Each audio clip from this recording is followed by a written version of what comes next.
number one, disrupt and take out Al-Qaeda. I think we've done that from the briefings out there. Number two was to kill bin Laden. We've done that. And we've accomplished that mission. It was not the nation building. Folks, if we're not in Afghanistan for 100 years, I was in Korea 1973 and 74. Well, it's almost 40 years ago. It was 50 years ahead of where Afghanistan was in 1973 and 74. Haven't got the time to go into why it's as poor as it is. It's tribal, and unless we stay there for generations, it ain't going to matter. It's going to go back like it was. Every Sunday, or Monday, we go back to vote in Congress. I come out the side door because there's a guy who runs the elevator that brings wounded warriors there. And these are wounded warriors, and I've seen a young wounded warrior with a young Marine. There's some Marines in here with no arms or legs. Let me tell you, I'm looking at it through Vietnam-era eyes as a father, as a veteran, as a doctor, and a grandfather. I've seen soldiers with no arms or legs come through. The young man right here from Morristown, I'll tell you the story on him. He was at Walter Reed, missing an ankle right here. You know what that Marine told me? He said, "Doc, I just got a bad ankle. Missing his foot. I just got a bad ankle." That's the attitude that young man had. He said, "From what I have seen," this young man was there with his mother, 21 years old. Folks, I have seen enough of those young people come back. We need to make sure, as a nation, and from my heart I mean this, to take care of these, not like we did in Vietnam and forget our soldiers for 20 years, but take care of these men and women the right way, the American way. And I'll tell you, as long as I live and breathe and stay on the Veterans Affairs Committee, we're going to keep that promise. I can tell you that.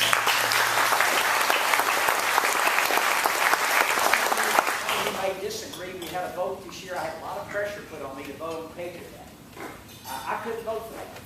And I was in there talking to them. We had a briefing by the FBI director.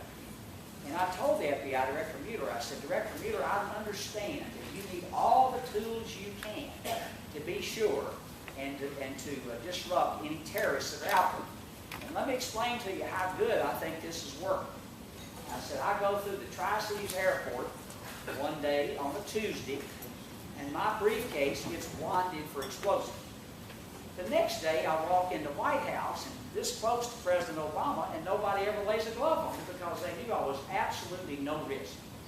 We let a bomber get on an airplane on a no-fly list when his father walked in our embassy in Africa and said, 'I think my son's a terrorist.' That would be pretty hard to do as a father. The guy's the guy who lit his underwear because he was just a total nincompoop, didn't blow a plane up. But the Patriot Act had nothing to do with that. The Patriot Act, I was sitting at, you get a lot of time when you fly U.S. Air. Read stuff in the pocket. I've memorized everything in the pocket in front of me. Well, I pull out to get the credit card thing. And I'm looking on there, and you fill out a credit card now, all that information goes to the U.S. government via the Patriot Act. It's not the federal. It is none of their business whether you get one credit card or 40 credit cards. Not any of their business. And just because I thought the intrusion of your privacy, I voted no. You may disagree. That was not.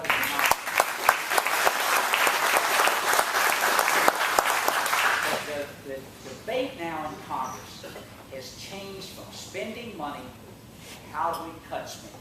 And let me just describe very briefly. You got in front of you, and I'm not ever tell you, I know there's going to be so many of you here. We made this is an East Tennessee Power Club piece of paper.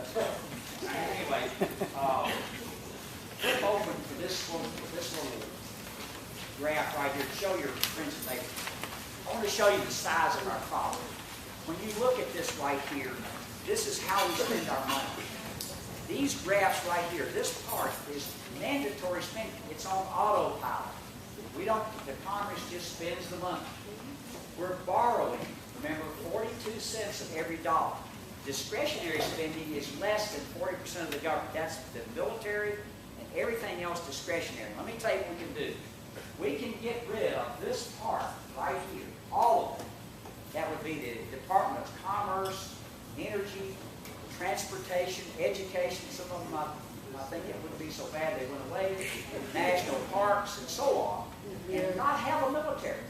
Not take care of our veterans. You could do all of that and you would still have a budget deficit. That's the hole we're in. It is humongous to hold in. We're not going to get out of it. Both parties got us in it. We've been getting in it for decades. So it's going to take us a while to get out. It's going to take some discipline to do that. So when we look at this, I want you to see this. I want to flip over to this. It's a couple of facts. That one right there on the little crack. What it's going to show you is something that's frightening.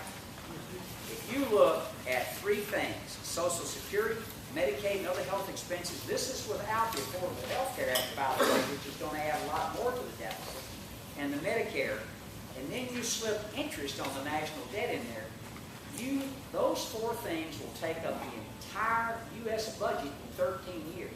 And let me tell you one of the things that bothers me about the current debate in Washington, D.C.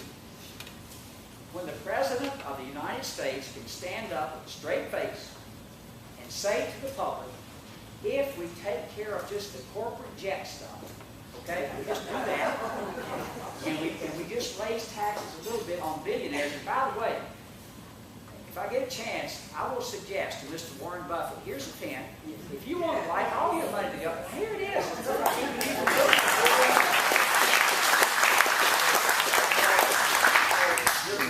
Let's look at corporate jets. I did the math on it. If you go back to Jesus' time, which is 2,000 years, you add 500 years to it, and then you double it. That's 5,000 years. That will take care of this year's budget deficit. That's how much help that is. Now, let's talk about big oil companies that we've given all these tax credits to. Let's add corporate jets to big oil. And let's multiply that times 50. That will take care of the budget deficit in February of this year. That's how dishonest, because you're leading people to believe if you do those three little things, it will solve the problem. That's not being honest with the American people. It is a much bigger problem. So now we go to the budget debate that just went on, and I can give you some inside the Beltway stuff, and if I have time, I'll tell you a couple of funny things that happened. And it's not all serious, but it never got to two trials Saturday. We passed a bill, and I think it's the best bill I've voted on since I've been in Congress, about how to get control. And let me say this to you. I am and not everyone is this way, and not everyone agrees with me. That's what makes America great. I believe two things very strongly when I went to the U.S. Congress. One is I believe in term limits, and I still believe in term limits. And number two, I believe in the balanced budget amendment to the U.S. Constitution. I still believe in the balanced budget amendment.